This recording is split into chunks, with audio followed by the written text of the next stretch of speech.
to this video where I'm gonna talk today about, I think this is one of my most requested videos recently. I have so many people asking me to talk about how I got started on Depop, how I grew my business, and just kind of that whole story. If you don't follow me already on Depop, then check out my Depop and my website as well. I have my own brand, and then I sell vintage on Depop. And check out my Instagram while you're at it as well. But basically, if you don't know me or follow me, I've been selling on Depop for about 8 years now, which is kind of crazy. I'm 26 and I started when I was 18.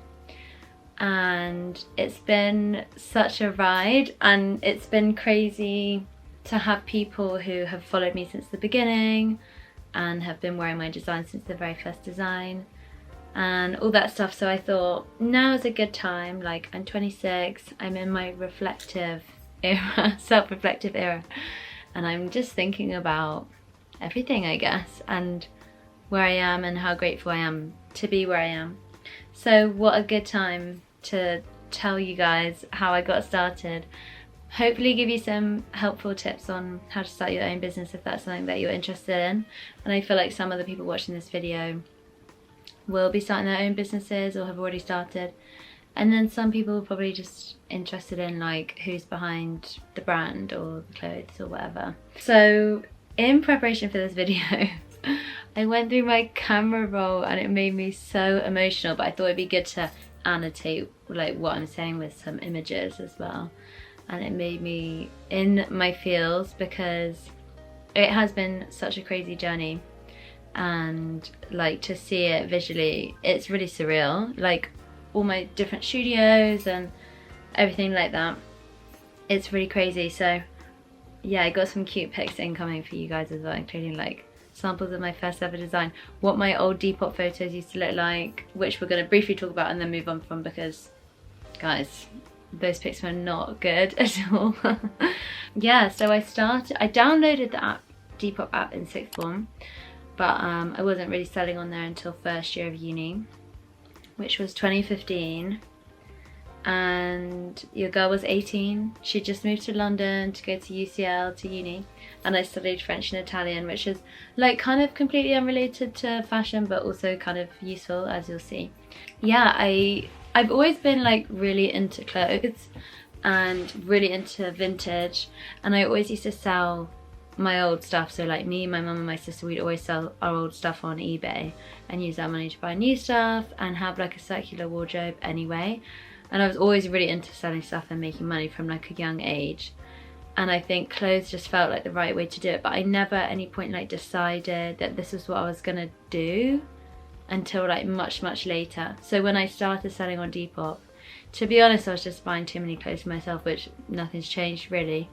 But I used to buy a lot of clothes and then sell whatever like didn't fit, or I'd wear it once and decide I wasn't really that into it, anything like that. I would just stick it on Depop, and I realised I could make some money from it, because I'd make like a £5 on a top and I'd be like, oh my god, how did I just make a £5 on a top that I like just bought for myself? It felt like a lot more money than it is now. So yeah, I found a pic of my first ever like proper vintage haul, because in Freshers, literally first week of uni, I went to the East End thrift shop. If anyone's been in London a while, they'll know what that is. And it was like, I think you'd pay for a bag and then you'd try and cram as much stuff as you could in that bag. So you'd pay like 15 quid for a bag and then you try and fill it up. So I got those bits. And to be honest, some of these pieces I would like still sell now, which is the beauty of vintage, is that things are still in fashion now that they were like 8 years ago and 20 years ago and 30 years ago. That's on my uni bed in hauls, and I probably spent like 15 quid on that and then sold each thing for like 15-20 quid, and was probably really pleased with myself at the time. So basically I started that way of just like buying too much, selling some of it. I think it pivoted a bit for me when I found a supplier in Italy. I wasn't going to Italy at this point, but I'd found a supplier online from Italy, and because I spoke Italian from my degree, we were communicating really easily, and he would send like huge boxes to me of like Cavalli and Moschino and like vintage Italian designer brands. G as well, actually. And yeah, but back then it would feel like loads, but I'd buy like 10 pairs of trousers, which would feel like so much to me. And I would take pics in my hauls. The pics were so bad, I actually couldn't find any of the hauls pics, but the bad pics are coming later. And yeah, it was super gradual. So one of the like first little pieces of advice that I would give personally, everyone's different, everyone's got their own trajectory, they're coming at it at different ages, but like I was 18 at the time, so I had 4 years of uni ahead of me, so I fortunately I didn't have pressure to create a full-time job for myself at that moment in time, which meant that I could let things grow more organically and gradually. And like money is a big thing, right, when you're running a business or when you're just existing as a person. Like you need to know that you've got enough money to pay for your life, and you need to have enough money, you need to be generating enough money in your business to cover your overheads and make profit and all that stuff. And because I had that time to grow things gradually, that profits were increasing gradually and I could kind of adjust as I went, I think it's very hard, it's a lot of pressure on one person to be like, okay, I'm going to start this from scratch now and it's going to be my full-time job. So I was very lucky that I had uni and I had like student loan, I had, you know, financial pressure was off at uni, to be honest.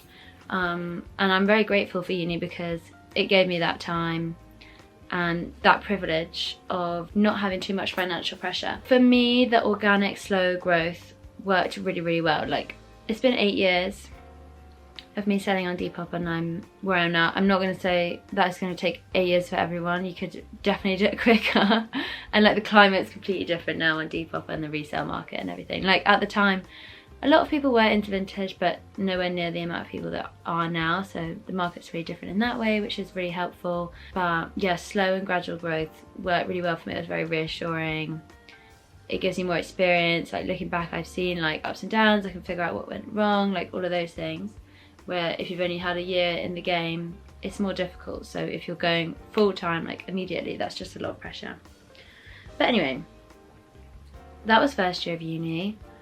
Second year, I started kind of upping it a bit and I always tried to find one thing that I could like sell lots of, because the thing on Depop versus like, for example, my designs, is like if you want to sell 100 things, you have to shoot and list 100 things.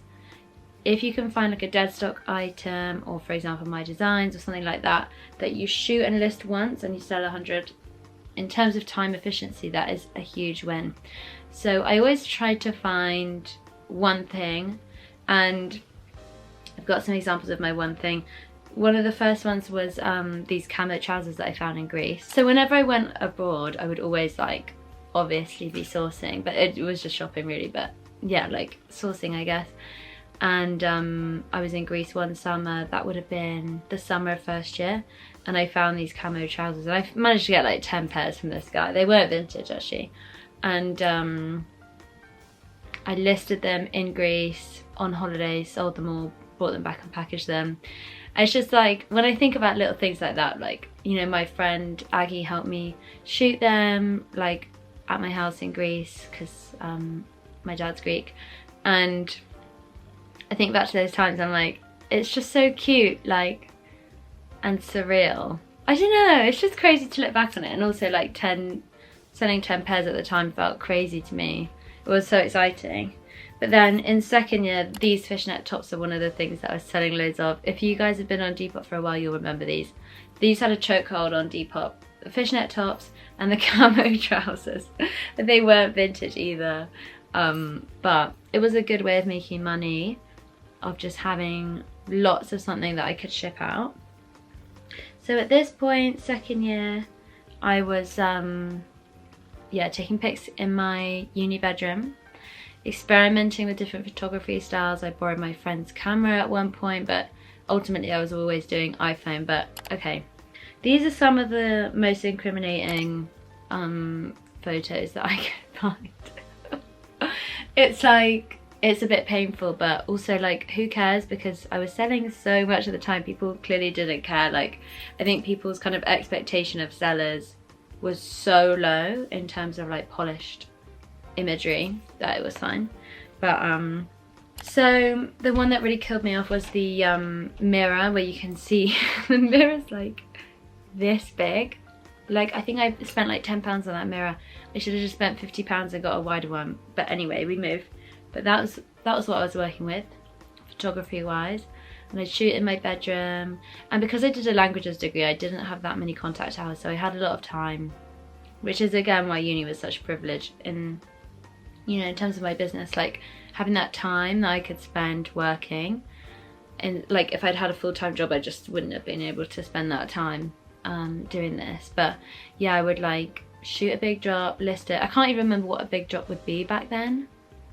I kind of want to say like 25 items or something, and then package it. And like my friends would help me package, my boyfriend at the time would help me package. Like I had a really good support network of people who were just really sweet and supportive. And then I'd get the bus to uni and I'd drop off my parcels at the post office on the way in. I'd be late for my lectures.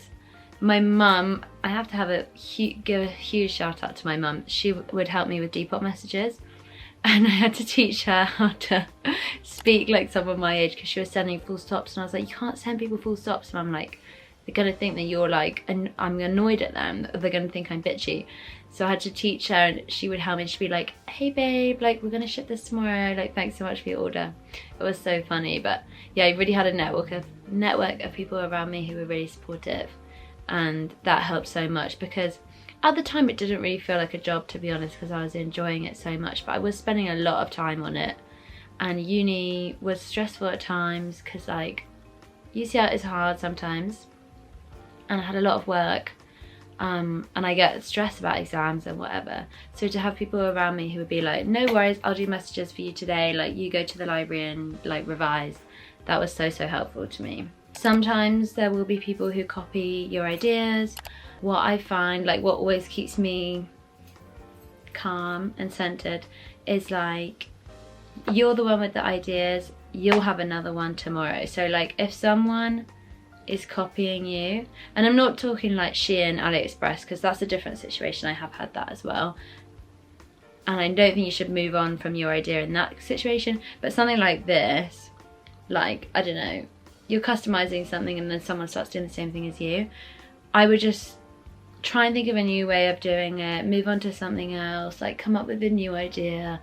There's no point in kind of lingering on something too long, because like the people who copy you, they don't have original ideas, which is why they're copying you in the first place. If you just trust your creativity, trust your ideas, and keep moving forward and thinking of new things and trying different things and seeing what works, that's the best thing that you can do. I feel like there's no point in getting really bothered by it, because I know that it's hard, but it is a form of flattery. And also it means that you have good ideas and that you'll have another one tomorrow. So that's my advice on kind of originality and stuff like that. Once people start focusing on their own things and like what comes out of their brain, they're going to do so much better than if they're copying anyone else. So don't copy other people, and don't let people who copy you bother you, because ultimately you're the one with the ideas, and just keep doing what you're doing, find something new. Okay, then it was third year, it was my year abroad. I lived in Paris for half of it and Italy for half of it, and this was actually also quite a pivotal moment in my Depop career. I had to rethink like how I was going to structure it, because I couldn't post from France and Italy, it was too expensive. But there was amazing sourcing opportunities in both of those countries. So what I would do is source and source and source while I was there. Then when I went home to see my parents back in England, I would bring like a huge bag or a couple of bags back with me. Then me and my mum would shoot everything in her kitchen, and then to be honest it would all sell in like 2 days, and then we'd package it all together, drop it off at the post office in Cheltenham, and that would be it. And then I'd go back, and anything that sold afterwards she'd just package for me. So again, super grateful for my mum for that. At this stage, I experimented with different types of photography. The outside was a moment. Out of all these ones, the one I prefer is the white background, but I did the purple background for a long time. Hated that, but it's good to experiment, figure out what you're into. The worst bit for me is how I've like shot it in vertical. Like, because Depop pictures are square, I have like purple on the sides, but it's a different purple to the backdrop. Anyway, I experimented with different types of photography. Also, who remembers those patchwork jeans? They were also like a holy grail at one point on Depop. But yeah, that's what me and my mum would do. The pics of the packages trip me out because I don't even remember my packages looking like that, but it looks like we've done little butterfly stickers on everything, which is very cute. Oh yeah, also this was my favourite style of photography at my mum's house, and that's where the butterfly bird cage came in, which then stuck with me for like many years in my like in the background of my photos. And also that lilac dress is another holy grail item. I had to put that in there. But yeah, that was like such a nostalgic time for me. Like, sourcing abroad was amazing because I lived in those countries. I could go every week to like markets and stuff and make relationships with suppliers, and the stock was amazing. Like, I don't think it's like that anymore. I went once like a couple of years ago and it was so good, but I've heard that since then it's gone downhill a bit. But I look back on those years like so fondly. That was also the year that I started my Instagram, and the name, I don't know if I have a photo of it. So my Instagram handle was princess.isabella97. Yeah, that was, I don't know why I didn't just put my name at the beginning, but whatever. I think I was just trying to do something a bit cool. Luckily I ditched that, but I think I had that for a couple of years actually. And then my Depop profile looked like this. It actually trips me out to look at that because it looks so different. But this was in 2017 and I had 18k followers, which I'm really proud of. Like, I think that's really good. And I had sold, oh, it doesn't actually say how many things I sold because now on your profile it shows you how many things you've sold. But yeah, so that was second year, and I got into Instagram. I got into posting things like, I started to quickly realise that Instagram was a really good tool for promoting my Depop, because although the Depop app is built to be similar to a social media app in terms of like likes and follows and stuff like that, that it's very limiting in terms of like promoting your page. You used to like post more candid content on there of like, going to the post office tomorrow, let me know of any last orders, or like pics of like, look at all this new stuff that I got in. That quickly went away with the death of the following feed, because too many people are on Depop, and Depop had to change that algorithm so that it wasn't chronological anymore on your feed, and then you kind of just lost any listings that weren't really items that were for sale. So Instagram became a really good place for that, but it's crazy for me to think that there was a time when I didn't use any other social media platform to promote my Depop, and I would just sell on there, and that was the social media platform. But times changed, and I'm grateful for that as well, because I really enjoy posting on Instagram. I love it. And it was a couple of years later that TikTok came in, which we'll get to. Then it was final year of uni, and this is when I worked on my first design. So this is when I'm going to talk about starting your own label, because this is a very different experience to running a Depop. And for me, I don't think I sat down and made the decision to do both at the same time, but it felt really natural to me. Like, I'm a vintage girl, I love vintage, but I had identified that, as I mentioned earlier, like having one thing that I could sell lots of was really beneficial, and that's what really helped boost my other things, my other vintage pieces as well. And in terms of like cash flow and like quick turnover, it's a really good thing to have. I identified that it's good to have one design that you can sell lots of. It's less work and all that stuff. And I also, through selling vintage for at this point 4 years, had identified like gaps in the market for staples. And this is when I decided that I really wanted to create a collection of 90s and noughties inspired staples. And there's this one fabric that kept on reappearing in all my favourite vintage pieces, and whenever I would list them, they would sell immediately. And that's what I decided I was going to try and recreate with my designs. So the first thing that I did was this skirt, which I still sell today, and it's still one of my best sellers. And the same with the trousers that I'm about to show you, which were my second design. Like, I've been selling these for, what year was that? 2019. I've been selling those for 4 years now, which is like, I don't know, that makes me emotional as well, because it's just like, so many people have that piece. Like, and I love that. Like, it's such a staple. It's literally a black mini skirt, and some people in the past have been like, it's just a black mini skirt, what's the big deal? But it's like, that's the point. Like, it's difficult to find a nice, good quality one, because all my stuff is made in London, in factories that I visit, and that's always been really, really important to me. That's like a core principle of my brand. And it's not easy to find stuff that you can, especially at that time, that you can reliably buy, knowing that it was made in like fair working conditions and everything like that. So yeah, I think that there was a real gap in the market for staples that had that kind of story behind them, basically. So that was the first one, was that skirt. Then I did the Stella trousers. This was a photo of me trying on the first sample. So if you guys have been following me for a while, you'll remember those, the Stella trousers. And we still do them now, and people love them. We've just sold out of the khaki colourway, which is a new colourway that we did. But we've got black in stock on our website. And they're just a classic for me. Like, they're just the perfect fit. And it's this fabric that I use still to this day in the like vast majority of my designs, because they're just stretchy and they just fit everyone so nicely. They're really good for like different body types, which is something that I really try and cater to with my brand. So those are my first 2 designs. This is where my next piece of advice comes in. Like, in terms of starting a brand, I think there's this misconception. Like, I've had a lot of conversations with people about it who want to do it and don't know how to get into it, because they're like, it's so much pressure, it's a lot of financial pressure, it's a lot of social pressure to like launch something and it be really successful, like release like a polished collection with really polished imagery and like promote, like marketing. And I'm like, you don't have to, you literally do not have to do that at all. And I really recommend the way that I did it, of releasing one piece. I used to sell my designs on Depop, so I'd list it on Depop, see how well it did. I'd order like 20. If it went well, I'd order 30. Then I was getting up to 50, and I was like, okay, this actually feels like really significant that like 50 people want to buy this skirt. And I did the same with the trousers, like really, really gradually. For a long time, I think I just had those 2 designs, like the 2 colorways of the trousers and then the Eve skirt.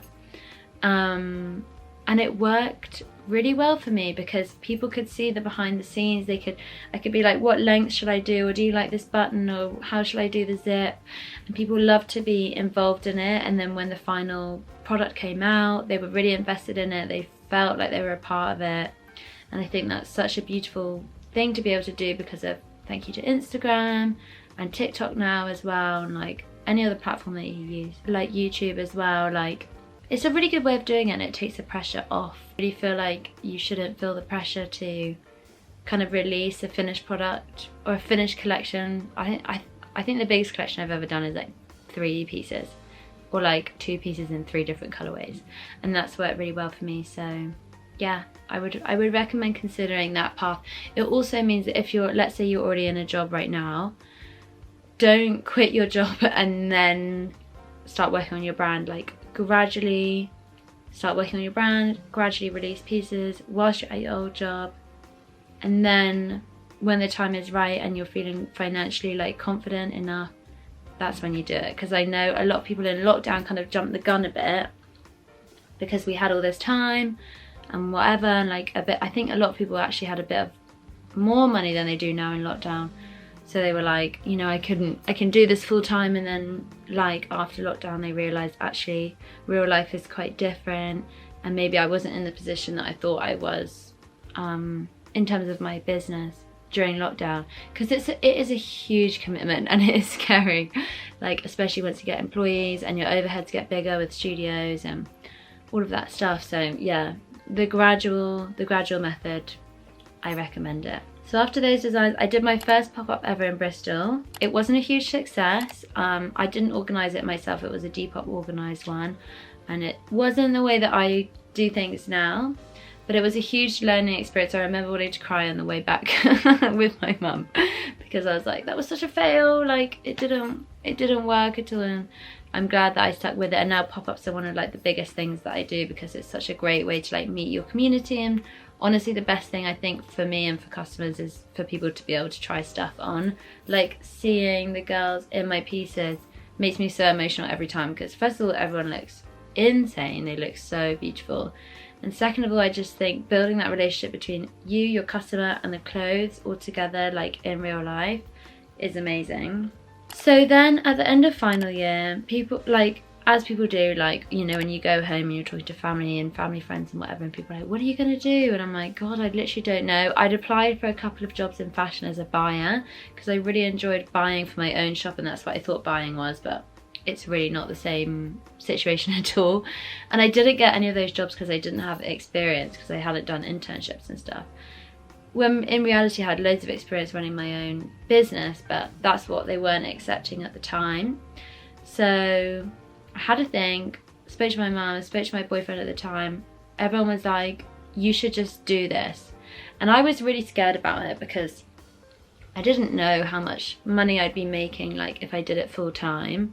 So there was a lot of uncertainty with that. Like I knew that I was doing well before, but I was like, I just don't know, like whether it'll be enough to like pay for all of my life, basically, doing this full time, not having student loan and stuff. And it was scary. I was like, I want a boss, I want a paycheck, I want like sick leave, I want holiday.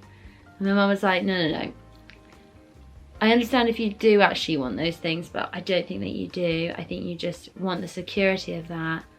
But you'd be missing on a huge opportunity if you don't pursue this. So I just went for it. That was like 3-4 years ago, and honestly, like, best decision I ever made. It was like, what I hadn't appreciated at the time is that I'd literally been doing this job part-time for 4 years, so I was very much in a position to kind of go for it, but it didn't feel like that at the time, and I was 21, so I was very like, it was all very daunting. But I'm so glad I did it. And so I got a shipping container, and I hired my first employee, Olivia, who we're still like really close with one another to this day.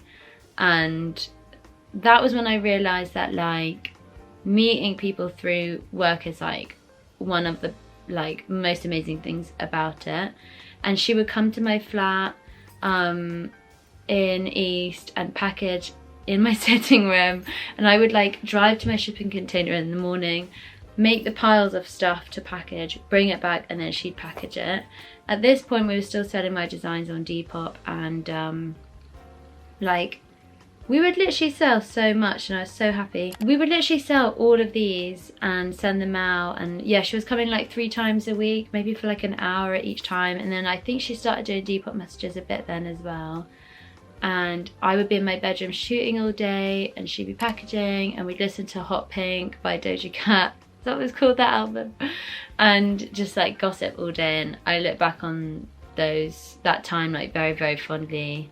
It was amazing. And then I realized, okay, it's time to get a studio. And at this point I'd already met Asel, who runs Susamusa, who's one of my best friends, but I met her through Depop. One day she just messaged me like, do you want to go for a drink? And I was like, yeah, let's do it. And we did, and now we're like best friends and pretty much were straight away. But we were like, let's get a studio together, because it was so scary, the idea of getting a studio. But she lived in West and I lived in East, and we would have had to get one in Central, which just wouldn't have worked. So then I got one on my own. Yeah, so that studio was actually quite near her house in Bow. So I was there like every day. She would come in a few days a week, and we just ran things out there. And when we moved in, like, my parents helped me, and they were like, are you sure this is big enough? And I was like, I don't know, this is my first studio. I can't even remember what I was paying at the time, maybe like £600 a month or something. And then literally 6 months later I grew out of it, moved into a bigger one upstairs. Yeah, and the studio was a lot bigger, and we were there for a decent amount of time. During this time we launched the website. This was the first design that we started selling on the website. And then I just feel like things really just went crazy from there, because lockdown hit, and lockdown was crazy. I was living at my boyfriend's at the time, shooting all my Depop photos there, then going to the studio by myself because Olivia was back at her parents in the countryside and wasn't working, because it was like, oh, it was her final year of uni, and it it was lockdown and everything. And that was a really crazy time because I was basically running the whole thing by myself. And I experienced like a crazy amount of growth during that time. Olivia convinced me to get TikTok, and we started making TikToks on there as well. And I feel like that really skyrocketed my growth as well. And I hadn't really clocked it until lockdown started to ease up, and I would like walk around Shoreditch and people would come up to me and be like, oh my god, like Isabella, I love your like depop, or I love your designs or whatever. And I was like, oh my god, this is crazy. This was not where the world left me before lockdown. And since then I've moved studio like 2 more times. I've expanded my collection loads, I've changed manufacturer, and I've upped my capacity.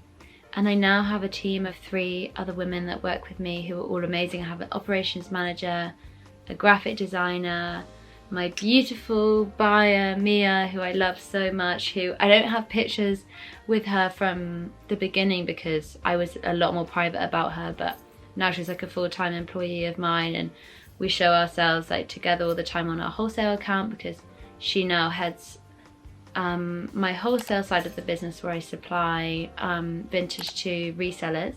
So if you're interested in that, definitely check out our Instagram as well. But Mia's been with me for like 4 years as well, and we met like online. I was like buying stuff from her, and then I ended up buying loads, so I was like, let's meet up. So we met up in a McDonald's car park so that she could give me the stuff, and I was expecting some like 50-year-old woman, and it was this 18-year-old, and I was like, what the f***? She was like, I love your Depop, and I was like, that's so weird that you're cool with me reselling this stuff for profit. She was like, no, I don't care, like I can't be bothered to do it myself. I'd way rather like source the stuff, sell it to you, and then you can do that. And I was like, okay, this is interesting. And then we did like her buying for me for a year, and then she became an employee of mine and started shopping using my card and receiving a salary rather than me paying for the items off of her. And she still works with me to this day, and she's incredible. So again, like I've met some amazing people along the way, and I love my team so much, and I really wouldn't be able to do what I do without them, because I certainly don't do everything. There's no way that I could. So yeah, so now we're running out of our office in like Central East, which is amazing because I've been on all sorts of the ends of East London, and now I'm like in the middle of it, which is amazing, and it's so close to my house as well. And I have the opportunities to do amazing events and collections and shoots and work with amazing photographers. And I think, like I said, pop-ups have been amazing for me. So we did one on Oxford Street after lockdown and had people queuing for 6 hours to get in, which was crazy. And I'll never forget those days because that was the same day that my Vogue article came out. And I was like crying because someone's mum had just shouted at me in the queue, and I was feeling so emotional. And then I saw the Vogue article and kind of deep that people were queuing to like come and shop my pieces. It was just so amazing. So yeah, I guess that's like the main bits of this journey really. And thank you to everyone who's come along with me, and thank you if you're just joining as well, because everyone means so much to me, and I kind of can't believe that this is my life really. I hope I didn't go on too much, but this video is really long and my face is starting to hurt from talking so much. But I love you all so much, and any more questions, like just drop them in there at the bottom of this video, and I'll respond to you like individually, because I have a lot of advice to give about business, and I hope this video helps or was interesting in some way, even if you're not interested in starting your business. So have a lovely rest of your day, and make sure to subscribe if you want to see more videos from me.